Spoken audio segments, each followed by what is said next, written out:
जय हिंद। नमस्कार दोस्तों। तो आज के इस वीडियो में बात करने वाले हैं गुलाम वंश के ऐसे महान शासक के बारे में जो कि काफ़ी इम्पोर्टेंट रहने वाले हैं, आपके क्वेश्चंस में अक्सर पूछे जाते हैं। तो देख सकते हैं यहाँ पर 4 ऐसे महान शासक रहते हैं जो कि काफ़ी इम्पोर्टेंट रहने वाले हैं। वैसे तो गुलाम वंश में बहुत सारे शासक उभर कर आते हैं, लेकिन मात्र 4 ऐसे शासक हैं जहां से अक्सर क्वेश्चंस पूछे जाते हैं। तो देख सकते हैं पहला शासक का नाम है कुतुबुद्दीन ऐबक, वही दूसरा शासक का नाम है इल्तुतमिश, और तीसरा शासक का नाम है रजिया सुल्तान, और चौथे शासक का नाम है गयासुद्दीन बलबन। तो ये यहाँ पर 4 शासक उभर कर आते हैं जो कि गुलाम वंश के शासक रहते हैं और अपने कार्यों के कारण महान और प्रसिद्धि हासिल करते हैं।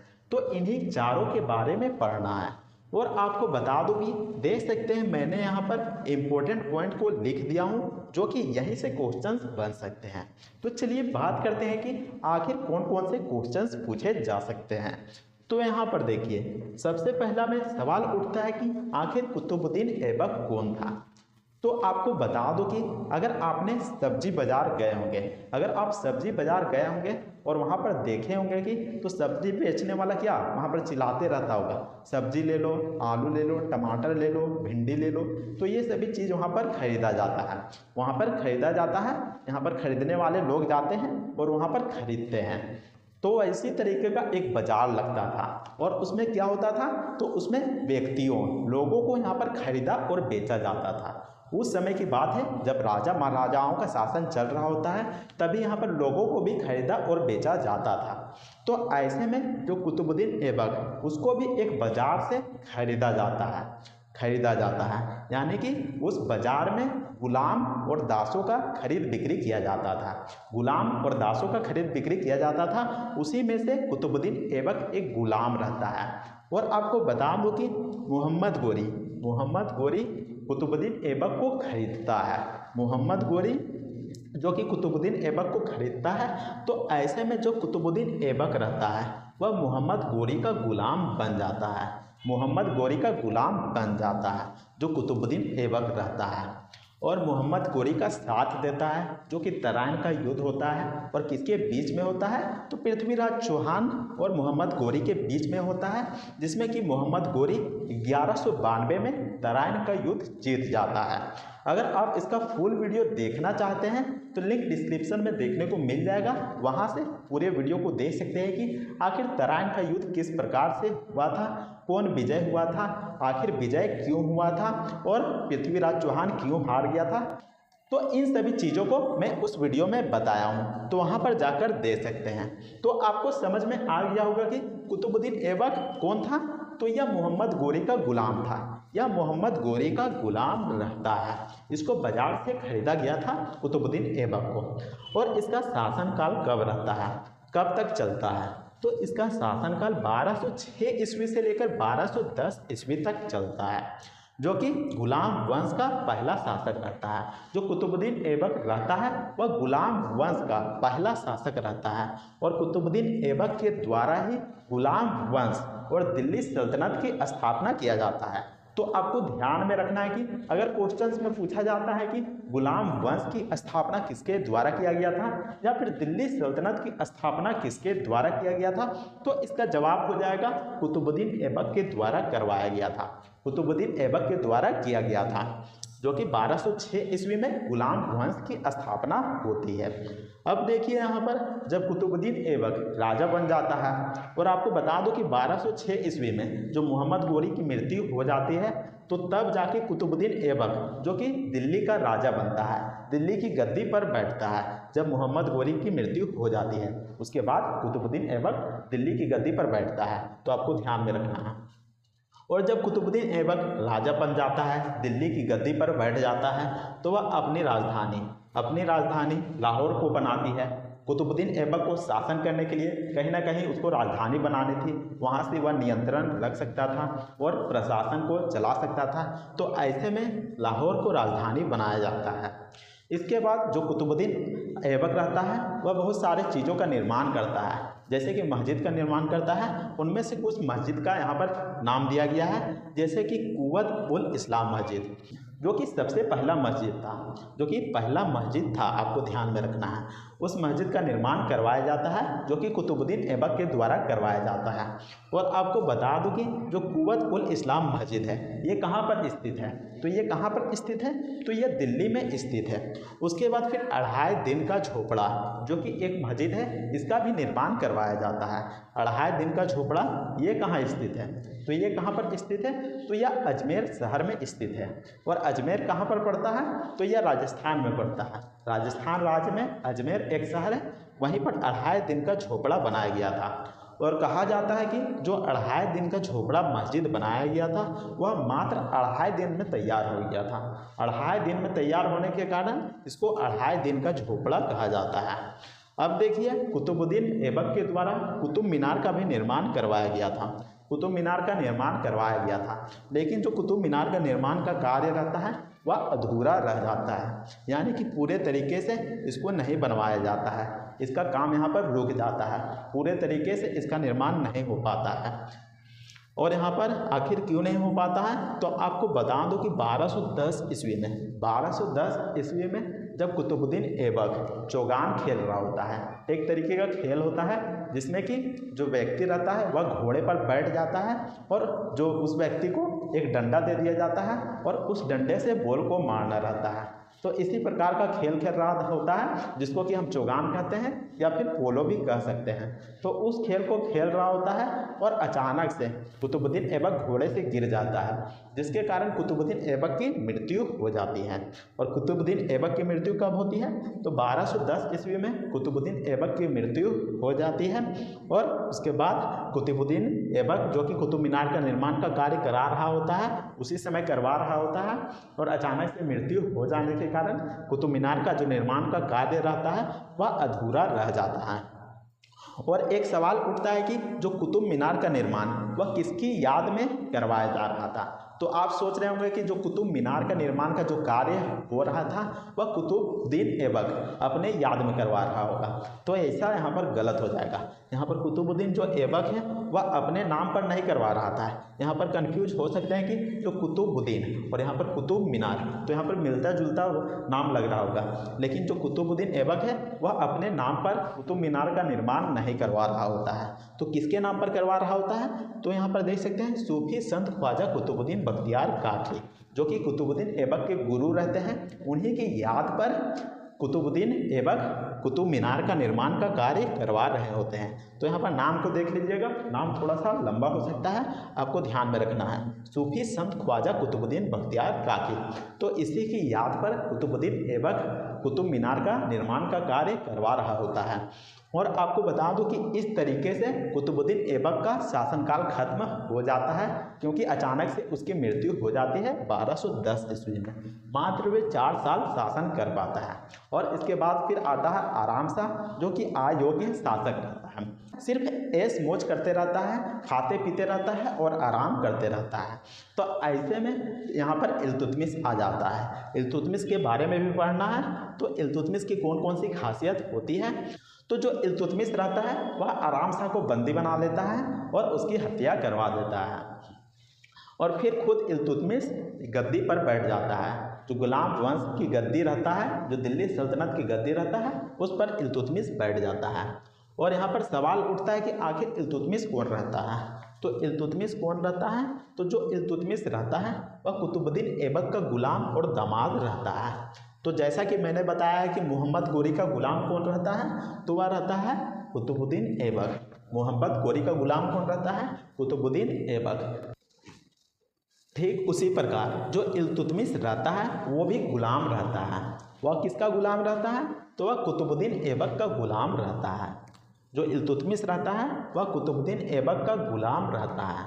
इसलिए जो इल्तुतमिश है उसको गुलामों का गुलाम कहा गया है, क्योंकि जो पहला गुलाम रहता है वह कौन रहता है? तो कुतुबुद्दीन ऐबक, जो कि मोहम्मद गोरी का गुलाम रहता है, और फिर इल्तुतमिश जो कि कुतुबुद्दीन ऐबक का गुलाम रहता है। यहाँ पर गुलामों का गुलाम जो कि इल्तुतमिश को कहा गया है। अब देखिए यहाँ पर जो इल्तुतमिश रहता है वह कुतुबुद्दीन ऐबक का दामाद भी रहता है। यानी कि कुतुबुद्दीन ऐबक की जो पुत्री रहती है उससे शादी करता है जो इल्तुतमिश रहता है। तो ऐसे में कुतुबुद्दीन ऐबक का दामाद भी रहता है जो इल्तुतमिश रहता है। इसके अलावा जो इल्तुतमिश रहता है वह इल्बारी वंश से संबंधित रखता है, इल्बारी वंश से संबंधित रखता है। आखिर इल्बारी वंश से कैसे संबंधित रखता है, तो आपको बता दूं कि जो इनके माता पिता थे यह इल्बारी कबीले के तुर्क थे, इल्बारी कबीला था तो उसी के तुर्क थे। तो ये भी इल्बारी वंश से संबंधित रखते थे क्योंकि इनके माता पिता जो कि इल्बारी कबीले में रहते थे और वहाँ के तुर्क थे, तो इसलिए इसको इल्बारी वंश भी कहा जाता है। जो इल्तुतमिश है वह इल्बारी वंश से बिलोंग करता है। और आपको बता दूं कि जो कुतुबुद्दीन ऐबक जब गद्दी पर बैठता है तो उस समय राजधानी लाहौर को बनाता है, लेकिन जब इल्तुतमिश राजगद्दी पर बैठता है तो वह राजधानी दिल्ली को बना देता है। तो वह चेंज कर देता है, राजधानी लाहौर से दिल्ली बना देता है। तो ऐसे में दिल्ली बन जाता है राजधानी। तो ऐसे में जो इल्तुतमिश रहता है वह उसको वास्तविक संस्थापक कहा जाता है, दिल्ली का वास्तविक संस्थापक कहा जाता है। या फिर क्वेश्चन में पूछा जाता है कि दिल्ली सल्तनत का वास्तविक संस्थापक किसे कहा जाता है, तो इसका जवाब हो जाएगा इल्तुतमिश को कहा जाता है। आखिर क्यों, तो उससे पहले जो राजधानी थी वह लाहौर थी, लेकिन जो इल्तुतमिश रहता है वह राजधानी दिल्ली को बना देता है। तो इसलिए दिल्ली सल्तनत का वास्तविक संस्थापक कौन हो जाता है, तो वह इल्तुतमिश हो जाता है। इसके अलावा जो इल्तुतमिश रहता है वह मंगोल नीति से भी बचाता है, क्योंकि उस समय चंगेज़ खान, जो चंगेज़ खान रहता है बहुत ही ज़्यादा क्रूर शासक रहता है। वह भयानक टाइप से लोगों को मारता था, उसमें दया मोह माया कुछ नहीं रहता था, वह भयानक टाइप से लोगों की हत्या करवा देता था। तो ऐसे में जो इल्तुतमिश रहता है वह चंगेज़ खान की यहाँ पर से बच जाता है। चंगेज़ खान उस समय भारत पर आक्रमण कर रहा होता है और उस समय एक व्यक्ति रहता है जो कि जलालुद्दीन मांगबरनी, उसका पीछा करते हुए वे भारत तक आ जाता है और जलालुद्दीन मांगबरनी को खोजने लगता है कि कहाँ पर छुपल है, तो उसको खोजने लगता है। तो ऐसे में जो जलालुद्दीन मांगबरनी रहता है वह शरण मांगने के लिए इल्तुतमिश के पास जाता है। तो इल्तुतमिश मना कर देता है। जब यहाँ पर जलालुद्दीन मांगबरनी से पूछता है इल्तुतमिश कि तुम यहाँ पर छुपकर क्यों आए, कि तुमको यहाँ पर कौन मारने वाला है, तो ऐसे में वह चंगेज़ खान का नाम बता देता है। और चंगेज़ खान का नाम सुनते ही इल्तुतमिश कह देता है कि मैं तुम्हारा मदद नहीं कर सकता हूँ, क्योंकि वह बहुत ही भयानक आदमी था, भयानक टाइप से लोगों की हत्या करता था या फिर जहाँ भी आक्रमण करता था चंगेज़ खान वहाँ पर विजय प्राप्त कर लेता था। तो यहाँ पर इल्तुतमिश को डर हो गया कि अगर वो यहाँ पर आ गया, उसको शरण दे देगा तो दिल्ली को खो सकता है। तो ऐसे में इल्तुतमिश जलालुद्दीन मांगबरनी की मदद नहीं करता है और मंगोल नीति यानी कि चंगेज़ खान से बचा लेता है, चंगेज़ खान से बचा लेता है। तो इसी को कहा गया है मंगोल नीति। अब देखिए यहाँ पर जो इल्तुतमिश रहता है वह सिक्का जारी करता है जो कि शुद्ध अरबी सिक्का रहता है। उस तरीके का सिक्के को यहाँ पर जारी किया जाता है, जो कि यहाँ पर दो प्रकार के सिक्के रहते हैं, पहला चांदी का और दूसरा तांबा का। तो जो इल्तुतमिश रहता है वो दो प्रकार के सिक्के को जारी करता है, जो कि पहला यहाँ पर चांदी का रहता है और दूसरा तांबा का रहता है, और उसको नाम भी दिया जाता है। तो जो चांदी का रहता है उसको टंका कहा जाता है, वही जो तांबा का रहता है उसको जीतल कहा जाता है। तो यहाँ पर दो सिक्के जारी किए जाते हैं, पहला यहाँ पर चांदी और तांबा। तो चांदी को यहाँ पर टंका कहा जाता है, वही तांबा को जीतल कहा जाता है। इसके अलावा देख सकते हैं यहाँ पर इल्तुतमिश जो कि तुर्कान-ए-चहलगानी गठन यहाँ पर बनाया था, जिसको कि चालीसा नाम से भी जानते हैं। जो तुर्कान-ए-चहलगानी गठन था उसको चालीसा भी कह सकते हैं और इसको यहाँ पर तुर्कान-ए-चहलगानी भी कह सकते हैं। आखिर इसको हम चालीसा क्यों कहते हैं, तो इसमें 40 तुर्क अमीर लोगों को शामिल किया गया था। तो यहाँ पर जो इल्तुतमिश था वह जिस पर विश्वास करता था उन्हीं को यहाँ पर शामिल किया गया था। तो उसमें 40 लोगों की संख्या थी, उसी को यहाँ पर तुर्कान-ए-चहलगानी कहा गया था। और इसका कार्य क्या था, तो ये किस कार्य को करते थे, तो जो इल्तुतमिश है उसके प्रशासन व्यवस्था को देखते थे, उनकी शासन व्यवस्था में मदद करते थे। इसके अलावा ये भी देखते थे कि अगर राजा के पीठ पीछे कोई षड्यंत्र रच रहा है या फिर विद्रोह कर रहा है तो उसको यहाँ पर रोकने का काम करते थे। इसके अलावा इल्तुतमिश को सलाह भी देते थे। तो तुर्कान-ए-चहलगानी यही काम करते थे। लेकिन आपको बता दूं कि जो तुर्कान-ए-चहलगानी रहते हैं वह धीरे धीरे पावरफुल हो जाते हैं। जो 40 लोग रहते हैं वह धीरे धीरे पावरफुल हो जाते हैं और राजा तक को हटाने पर यहाँ पर आ जाते हैं। तो यही तुर्कान ए चहलगानी जो 40 तुर्क अमीर लोग थे, यह भी विद्रोह करना शुरू कर देते हैं और बहुत सारे जो कमज़ोर राजा रहते हैं इन्हीं की वजह से हट जाते हैं या फिर उनको मार दिया जाता है, जो तुर्कान ए चहलगानी रहता है। अब देख सकते हैं यहाँ पर इक्ता, आखिर इक्ता क्या था? तो इक्ता एक तरीके का व्यवस्था था जो कि इल्तुतमिश के द्वारा लाया गया था। तो इक्ता व्यवस्था में क्या था? तो इसमें क्या होता था, तो राजा के यहाँ पर सेना काम करते थे, अधिकारी काम करते थे, तो उसको यहाँ पर पैसा नहीं देना पड़ता था, उसको यहाँ पर धन नहीं देना पड़ता था, तो उसकी जगह पर वहाँ पर भूमि दे दिया जाता था, यानी कि वेतन की जगह पर भूमि दे दिया जाता था। तो उसी को यहाँ पर इक्ता व्यवस्था किया गया है, कहा गया है। तो इस तरीके से इल्तुतमिश जो कि बहुत सारे कार्य करते हैं और इन्हीं कारणों की वजह से जो इल्तुतमिश काफ़ी ज़्यादा फेमस होते हैं। और देख सकते हैं यहाँ पर 1236 ईस्वी में इल्तुतमिश की मृत्यु हो जाती है। जो इल्तुतमिश रहता है वह धीरे धीरे बीमार पड़ने लगता है और इसका स्वास्थ्य खराब होने लगता है या बीमार सा होने लगता है, कमज़ोर हो जाता है और इसकी मृत्यु 1236 ईस्वी में हो जाती है। और इसका शासनकाल कब से कब तक रहता है? तो 1210 ईस्वी से लेकर 1236 ईस्वी तक इल्तुतमिश का शासनकाल रहता है, 1210 ईस्वी से लेकर 1236 ईस्वी तक। तो इस तरीके से कुतुबुद्दीन ऐबक का भी शासनकाल खत्म हो जाता है और इल्तुतमिश का शासनकाल भी खत्म हो जाता है। तो इन सभी मेन पॉइंट को आपको याद रखना है कि आखिर इसका मतलब क्या होता है या फिर किसके द्वारा यहाँ पर कौन सा कार्य किया गया था या फिर कौन सी चीज़ को जारी किया गया था। यहाँ पर एक टॉपिक छूट गया, यहाँ पर देख सकते हैं लाख बख्श। यहाँ पर जो कुतुबुद्दीन ऐबक है उसको लाख बख्श भी कहा जाता है। आखिर लाख बख्श का मतलब क्या होता है?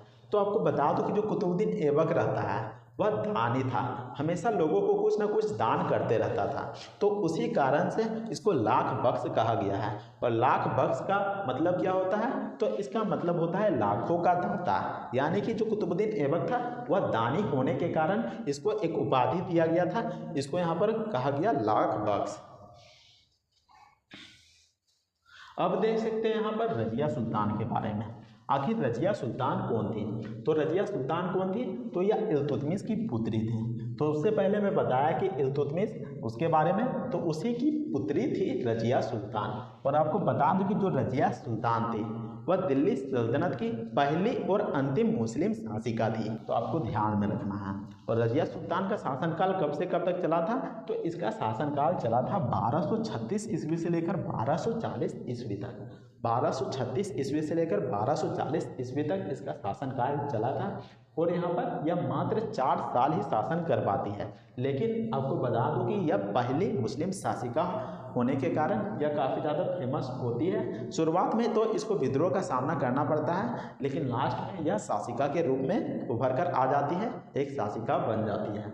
और यहाँ पर देख सकते हैं याकूत, याकूत एक नाम दिया गया है। तो याकूत कौन था? तो जो याकूत रहता है यह एक विदेशी व्यक्ति था। और आपको बता दूं कि जो याकूत है वह तो विदेशी व्यक्ति था ही, साथ ही साथ रजिया सुल्तान का एक विश्वास पात्र था, यानी कि रजिया सुल्तान याकूत पर काफ़ी ज़्यादा विश्वास करती थी। यहाँ तक कि रजिया सुल्तान क्या करती है, वह याकूत को घुड़सवार का प्रमुख बना देती है, उच्च यहाँ पर पद दे देती है, एक अधिकारी के रूप में ऊंचा पद दे दिया जाता है। और जो रजिया सुल्तान है वह याकूत से प्रेम भी करने लगती है, प्यार भी करने लगती है। लेकिन यहाँ पर जो लोग रहते हैं, जो तुर्क सरदार रहते हैं, जैसा कि मैं बताया कि तुर्कान ए चहलगानी रहते हैं, वही सब इसका विरोध करने लगते हैं, कहने लगते हैं कि ये सब मत करो। तो ऐसे में जो रजिया सुल्तान रहती है उसको यहाँ पर विद्रोह का सामना करना पड़ता है। और इसी विद्रोह में का यहाँ पर फायदा कौन उठाता है? तो वह उठाता है अल्तुनिया। जो अल्तुनिया रहता है इस विद्रोह का फायदा उठा लेता है। और जो अल्तुनिया रहता है वह भटिंडा का गवर्नर रहता है। जो अल्तुनिया रहता है वह भटिंडा का गवर्नर रहता है। भटिंडा उस समय पंजाब में हुआ करता था, तो उसी का गवर्नर रहता है। तो वह विद्रोहियों के साथ मिल जाता है।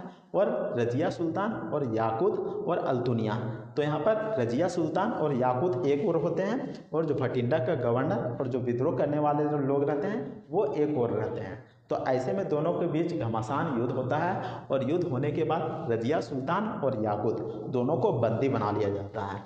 रजिया सुल्तान और याकूत को बंदी बना लिया जाता है। और जो भटिंडा का गवर्नर रहता है अल्तुनिया, वो क्या करता है, तो वह रजिया सुल्तान को तो बंदी बना लेता है, लेकिन जो याकूत रहता है उसको मरवा डालता है। याकूत रहता है उसको मरवा डालता है। और फिर जो अल्तुनिया रहता है वह रजिया सुल्तान से कहता है कि तुम मुझसे विवाह कर लो, मुझसे शादी कर लो। तो यहाँ पर रजिया सुल्तान के पास कोई यहाँ पर उपाय नहीं बचता है। रजिया सुल्तान सोचती है कि चलो हम इससे शादी कर लेते हैं, तभी मैं बच पाऊंगी। तो ऐसे में रजिया सुल्तान बचने के कारण अल्तुनिया से शादी कर लेता है। अल्तुनिया से शादी कर लेती है। तो ऐसे में जब शादी हो रहा होता है तभी उसी का फ़ायदा मुइजुद्दीन बहराम शाह उठाता है। तो मुइजुद्दीन बहराम शाह कौन रहता है? तो यह इल्तुतमिश का पुत्र रहता है। जो मुइजुद्दीन बहराम शाह है वह इल्तुतमिश का पुत्र रहता है। वह इसका फ़ायदा उठा लेता है और दिल्ली की गद्दी पर बैठ जाता है। दिल्ली की गद्दी पर बैठ जाता है, अपने आप को खुद को यहाँ पर सुल्तान घोषित कर लेता है। और जब यह बात अल्तुनिया को पता चलता है और रजिया सुल्तान को पता चलता है तो मुइजुद्दीन बहराम शाह के बीच युद्ध होता है। रजिया सुल्तान और अल्तुनिया जो कि एक ओर होते हैं और मुइजुद्दीन बहराम शाह जो कि गद्दी पर बैठ जाता है, तो इन दोनों के बीच युद्ध होता है, जिसमें कि रजिया सुल्तान और अल्तुनिया को युद्ध से भागना पड़ता है। और अल्तुनिया और रजिया सुल्तान युद्ध से भाग जाते हैं। लेकिन नेक्स्ट दिन क्या होता है, अगले दिन क्या होता है, तो जो बहराम शाह रहता है वह गुंडे को भेज देता है, डाकुओं को भेज देता है उसकी खोज करने के लिए। और केथल एक जगह का नाम रहता है, वहाँ पर अल्तुनिया और रजिया सुल्तान भेटा जाती हैं। तो ऐसे में जो डाकू रहता है वह उन दोनों का मर्डर वहीं पर कर देता है। उन दोनों को, रजिया सुल्तान और अल्तुनिया दोनों को वहीं पर ख़त्म कर देता है। तो इस तरीके से बहराम शाह जो कि गद्दी पर धोखे से बैठ जाता है। और आपको बता दूं कि 1236 ईस्वी में रजिया सुल्तान की मृत्यु हो जाती है। तो रजिया सुल्तान का भी यहाँ पर शासनकाल खत्म हो जाता है। अब देखिए यहाँ पर गयासुद्दीन बलबान। गयासुद्दीन बलबान यह भी काफ़ी इम्पोर्टेंट टॉपिक है, ये इम्पोर्टेंट शासक है। तो यहाँ पर देख सकते हैं जो गयासुद्दीन बलबान है उसका शासनकाल कब से कब तक चलता है, तो 1266 ईस्वी से लेकर 1287 ईस्वी तक चलता है। इसके बीच में जैसा कि मैंने बताया कि 1236 ईस्वी तक रजिया सुल्तान का यहाँ पर शासनकाल चलता है। और इसके बीच में काफ़ी कमज़ोर शासक आते हैं जो कि यहाँ पर इम्पोर्टेंट नहीं है, क्वेश्चंस में नहीं पूछे जाते हैं। लेकिन जो गयासुद्दीन बलबन है उससे रिलेटेड क्वेश्चंस अक्सर आते हैं, क्योंकि जो इसका शासनकाल रहता है बहुत ही ज़्यादा कठोर नियम लाए जाते हैं, कठोर दंड लाया जाता है। तो इन्हीं के कारण गयासुद्दीन बलबन जो कि योग्य शासक के रूप में उभरता है और काफ़ी महान शासक बन जाता है। तो जो इसका शासनकाल रहता है 1266 ईस्वी से लेकर 1287 ईस्वी तक रहता है। अब देखिए गयासुद्दीन बलबन, आखिर जो गयासुद्दीन बलबन रहता है वह कौन रहता है, तो यह इल्तुतमिश का गुलाम रहता है। जो गयासुद्दीन बलबन रहता है वह इल्तुतमिश का गुलाम रहता है। और इसके अलावा आपको बता दूं कि जो इल्तुतमिश जो कि तुर्कान-ए-चहलगानी यानी कि चालीसा का यहाँ पर गठन करता है, तो उन्हीं में से एक सदस्य जो कि गयासुद्दीन बलबन भी रहता है। तो इस तरीके से जो गयासुद्दीन बलबन है वह इल्तुतमिश का गुलाम भी रहता है और साथ ही साथ तुर्कान-ए-चहलगानी जो कि उसका एक सदस्य मेंबर भी रहता है। तो यहाँ पर इस तरीके से गयासुद्दीन बलबन कौन था आपको मालूम चल गया। अब आपको बता दूं कि जो गयासुद्दीन बलबन है वह रक्त और लौह की नीति लाता है। आखिर रक्त और लौह की नीति क्या होता है, तो रक्त और लौह की नीति में क्या होता है, तो इसमें बहुत ही ज़्यादा कठोर दंड होता है, बहुत ही ज़्यादा कठोर नियम होता है और सैन्य व्यवस्था में काफ़ी सुधार किया जाता है रक्त और लौह की नीति के तहत। यानी कि यह जो रक्त और लौह की नीति है यह दुश्मनों के लिए होती है, ताकि जो कोई दुश्मन है वह आंतरिक रूप से या फिर बाहरी रूप से विद्रोह ना करे। राजा की गद्दी को यहाँ पर सुरक्षित बनाए रखने के लिए, शासन व्यवस्था को सुरक्षित बनाए रखने के लिए रक्त और लौह की नीति चलाई गई थी। तो इसमें बाहरी आक्रमण ना हो, इसके अलावा आंतरिक आक्रमण ना हो, यानी कि कह सकते हैं कि विद्रोह ना हो। तो इसी के कारण रक्त और लौह की नीति लाई गई थी। अब समझिए यहाँ पर आंतरिक विद्रोह कैसे होता है और बाहरी विद्रोह कैसे होता है। तो यहाँ पर आंतरिक विद्रोह एक बार हुआ था, तो उस समय बंगाल का गवर्नर रहता है तुगरिल खान को बंगाल का गवर्नर बनाया जाता है, जो कि बलबन ही बनाता है तुगरिल खान को बंगाल का गवर्नर। तो वह बंगाल का गवर्नर तो बन जाता है, लेकिन वह और अधिक पोस्ट में बढ़ना चाहता था, यानी कि खुद को सुल्तान घोषित करना चाहता था। तो जिसके कारण वह गयासुद्दीन बलबन के खिलाफ विद्रोह कर देता है और खुद को बंगाल का सुल्तान घोषित कर लेता है। तो ऐसे में जो गयासुद्दीन बलबन रहता है वह देखता है कि जो बंगाल का गवर्नर जो कि तुगरिल खान खुद को सुल्तान घोषित कर दिया है, तो ऐसे में जो गयासुद्दीन बलबन रहता है वह अपनी सेना भेज देता है बंगाल में और तुगरिल खान को मरवा डालता है, जो कि आंतरिक विद्रोह था। और जब तुगरिल खान को मरवा देता है तो उसका पुत्र बुगरा खान, जो कि गयासुद्दीन बलबन का पुत्र रहता है बुगरा खान, उसको बंगाल का गवर्नर नियुक्त किया जाता है। तो इस तरीके से आंतरिक विद्रोह होता था और खुद को यहाँ पर राजा सुल्तान बनाने के पीछे लगे रहते थे, यानी कि वे सोचते रहते थे कि कब राजा को यहाँ पर गद्दी से हटा दिया जाए और स्वयं राजा बन जाया जाए। तो इस तरीके से जो गयासुद्दीन बलबन है वह रक्त और लौह की नीति के तहत ऐसे ऐसे नियम और कानून लाते हैं, ऐसे कठोर दंड लाते हैं और ऐसे नियम लाते हैं जो कि काफ़ी सख्त था और लोगों को सोचना पड़ता था कि अगर वो विद्रोह करें तो उसको यहाँ पर अंजाम बहुत ही ज़्यादा बुरा भुगतना पड़ेगा। तो यहाँ पर देख सकते हैं जो बाहरी विद्रोह क्या था, चंगेज़ खान और उनके वंशज जो कि लगातार आक्रमण कर रहे होते हैं, दिल्ली सल्तनत पर आक्रमण कर रहे होते हैं, तो उन्हीं को बचाने के लिए, दिल्ली सल्तनत को बचाने के लिए और मंगोल आक्रमण को रोकने के लिए भी सैन्य व्यवस्था को काफ़ी ताकतवर किया गया था और इसके लिए भी काफ़ी नियम बनाए गए थे, काफ़ी कठोर कानून बनाया गया था। तो यहाँ पर देख सकते हैं दीवान ए अर्ज, अगला यहाँ पर पॉइंट है दीवान ए अर्ज। आखिर दीवान ए अर्ज का मतलब क्या है? तो दीवान ए अर्ज का मतलब क्या होता है? तो इसमें भी सैन्य व्यवस्था को सुदृढ़ किया गया था, यानी कि पावरफुल बनाया गया था। तो जो दीवान ए अर्ज है उसमें ताकतवर सैनिक को रखा गया था और जितने भी कमज़ोर सैनिक थे उसको अलग कर दिया गया था। यानी कि जो दीवान ए अर्ज है उसमें हैवी सैनिक को रखा गया था जो कि पावरफुल है, नए हैं, नौजवान है, वैसे सैनिक को दीवान ए अर्ज में रखा गया था। मान लीजिए कहीं पर युद्ध होता है तो दीवान ए अर्ज के सैनिक को भेज दिया जाता था, काफ़ी ताकतवर रहते थे, पावरफुल रहते थे, तो वह युद्ध को आसानी से जीत जाते थे और विजय प्राप्त कर लेते थे। तो ऐसे में सेनाओं को 2 भाग में बांट दिया गया, जिसमें कि ताकतवर जो सेना थी उसको दीवान ए अर्ज में शामिल किया गया। अब देख सकते हैं यहाँ पर बरीद। आखिर बरीद का मतलब क्या होता है?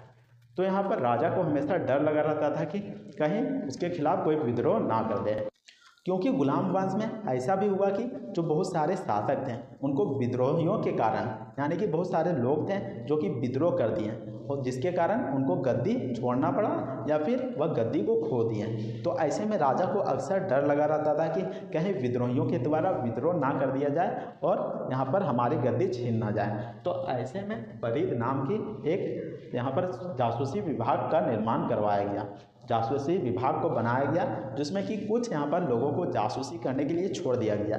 वे जासूसी करते रहते थे कि कोई यहाँ पर षड्यंत्र तो नहीं रच रहा है या फिर विद्रोह करने का बारे में सोच नहीं रहा है। तो ऐसे में यहाँ पर बरीद लोग ही देखते थे और राजा को बताते थे कि देखिए वहाँ पर वह षड्यंत्र रच रहा है या फिर विद्रोह करने वाला है, तो इसकी सूचना पहले राजा तक पहुँच सके, तो इसलिए बरीद विभाग का निर्माण करवाया गया था। तो देख सकते हैं अगला पॉइंट मंगलों से रक्षा। मंगोलों से रक्षा, तो जैसा कि मैंने बताया है कि चंगेज़ खान और उनके वंशज दिल्ली पर आक्रमण करने के लिए उतारू रहते हैं और मंगोल आक्रमण लगातार चल रहा होता है। भारत में मंगोल आक्रमण लगातार चल रहा होता है, तो उसी को रोकने के लिए गयासुद्दीन बलबन बहुत सारे कार्य करते हैं, सेनाओं को भर्ती करते हैं, सैन्य व्यवस्था में सुधार करते हैं और उसको सुदृढ़ बनाता है। अगला आप देख सकते हैं पॉइंट में तुर्कान ए चहलगानी का अंत है। तो यहाँ पर इल्तुतमिश के द्वारा तुर्कान ए चहलगानी का गठन किया गया था, लेकिन जो गयासुद्दीन बलबन था वह खुद तुर्कान ए चहलगानी का एक सदस्य था और उसको मालूम था कि 40 लोग जो कि यहाँ पर वफादार थे, लेकिन उनमें से कोई ना कोई धोखा दे देगा, इसको मालूम था, क्योंकि यहाँ पर वफादार कभी कोई नहीं हो सकता है। तो ऐसे में गयासुद्दीन बलबन जो कि तुर्कान ए चहलगानी का अंत कर देता है, क्योंकि जो गयासुद्दीन बलबन है वह तुर्कान ए चहलगानी का अंत इसलिए कर देता है क्योंकि उसको मालूम चल जाता है कि जो तुर्क अमीर लोग हैं, जो 40 लोगों की समूह बनाया गया है, वो काफ़ी ज़्यादा पावरफुल होने लगे थे और विद्रोह कर देते थे और राजा की तख्ता पलट हो जाता था, राजा को मार दिया जाता था या फिर राजा को गद्दी से हटा दिया जाता था। तो यही कारण है कि तुर्कान ए चहलगानी का अंत हो गया। अगला पॉइंट में देख सकते हैं सिजदा और पेबोस। आखिर सिजदा और पेबोस क्या है? तो सिजदा का मतलब क्या होता है, तो आपने मंदिर गए होंगे और मंदिर में क्या वहाँ पर झुक के प्रार्थना किए होंगे या फिर घुटने को आगे कर लिए होंगे और फिर माथा को नीचे करके प्रणाम किए होंगे। तो ठीक इसी प्रकार सिजदा में होता था, उसमें शासक के आगे यहाँ पर लोग घुटना टेक देते थे और माथा को नीचे रखते थे और उस तरीके से यहाँ पर सिजदा को यहाँ पर करवाया गया था। सिजदा जो कि एक नियम था, उस तरीके से यहाँ पर फॉलो किया जाता था, यानी कि घुटना के बल यहाँ पर झुक जाना है और माथा टेकना है। और वही यहाँ पर पेबोस में क्या होता था, तो पेबोस में क्या होता था, तो यहाँ पर आदमी यहाँ पर झुक जाता था और यहाँ पर घुटने के बल पे और जो शासक रहता था उसके पैर को चूमना होता था। पेबोस में यही होता था। तो सिजदा और पेबोस जो कि गयासुद्दीन बलबन के द्वारा लाया गया था। और सिजदा और पेबोस क्यों लाया गया था, तो यह इसलिए लाया गया था, जो सिजदा और पेबोस था वह इसलिए लाया गया था क्योंकि जो शासक है वह अपने आप को शक्तिशाली साबित कर सके और वह कह सके कि वह ईश्वर की छाया है। जो गयासुद्दीन बलबन है उसका कहना था कि वह ईश्वर की छाया है और यही कारण से वह सिजदा और पेबोस का नियम लाया था। वही देख सकते हैं यहाँ पर मोहम्मद खान। और मोहम्मद खान कौन था, तो गयासुद्दीन बलबन का पुत्र था जो कि मोहम्मद खान था। और 1285 ईस्वी में मोहम्मद खान और मंगोलों के बीच युद्ध हो रहा होता है। तभी जो मोहम्मद खान होता है उसकी मृत्यु हो जाती है। तो इसकी सदमा गयासुद्दीन बलबन को लग जाती है। जब मोहम्मद खान की मृत्यु हो जाती है तो उसका सदमा गयासुद्दीन बलबन को लग जाता है और जो गयासुद्दीन बलबन है वह अपने पुत्र की याद में धीरे धीरे कमज़ोर हो जाता है, वह रोने लगता है और गयासुद्दीन बलबन की मृत्यु 1287 ईस्वी में हो जाती है। तो इस तरीके से यहाँ पर चारों शासक के बारे में कहानी ख़त्म हो जाती है। और जो इम्पोर्टेंट पॉइंट यहाँ पर लिखा गया है तो यहाँ पर देख सकते हैं, एक बार स्क्रीनशॉट ले लीजिएगा। तो यहाँ पर देख सकते हैं ये सभी इम्पोर्टेंट पॉइंट हैं। तो इन सभी पॉइंट को आपको ध्यान में रखना है। अक्सर क्वेश्चंस यहीं से पूछे जाते हैं जो कि मैंने यहाँ पर इंपॉर्टेंट पॉइंट को लिखा हूँ। तो उम्मीद करते हैं कि आपको ये वीडियो पसंद आया होगा, तो वीडियो को लाइक जरूर कीजिएगा और चैनल को भी सब्सक्राइब जरूर कर लीजिएगा। तो मिलते हैं नेक्स्ट वीडियो में, तब तक के लिए जय हिंद, वंदे मातरम।